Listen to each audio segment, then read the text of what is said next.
فهذا الصحابي الجليل عبد الله بن مسعود رضي الله عنه يقول: اغد عالما أو متعلما ولا تغد بين ذلك. أي كن في هذه الحياة إما عالما وإما متعلما، وإياك أن تكون بين ذلك. هذا جابر بن عبد الله رضي الله عنه سمع أن عبد الله بن أنيس يروي حديثا في الشام، وكان جابر بن عبد الله في المدينة والمسافة بينهما شهر. قال جابر بن عبد الله: جهزوا لي الراحلة، فجهزوا له الراحلة، ثم ذهب إلى عبد الله بن أنيس من أجل حديث واحد، فجاء إليه فطرق الباب، ثم خرج عبد الله بن أنيس رضي الله عنه. قال جابر بن عبد الله: لو أخبرتني لأتيتك. قال: إني سمعتك تروي حديثا في المظالم، فإني خشيت أن أموت أو تموت ثم لا أسمع هذا الحديث.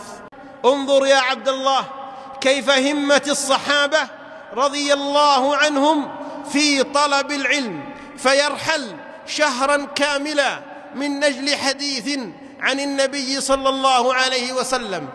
وفي هذا أثر عن أحد الأئمة أنه كان في مرضه الذي توفي فيه وقد زاره بعض أصحابه من أهل العلم، فذكر مسألة من المسائل العلم، فقال: أخبروني عنها.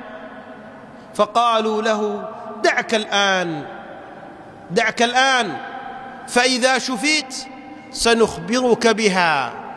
قال رحمه الله: والله لئن ألقى الله جل وعلا عالما بها خير لي من أن ألقاه جاهلا بها. سئل الإمام أحمد رحمه الله: إلى متى تطلب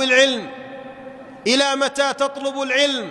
قال: إلى أن أوضع في القبر. قال رحمه الله: إلى أن أوضع في القبر. فحري بنا عباد الله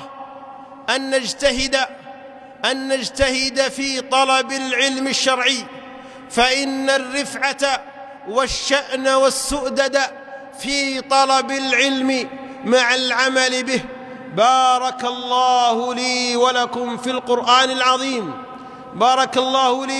القرآن العظيم، ونفعني الله وإياكم بما فيه من الآيات والذكر الحكيم.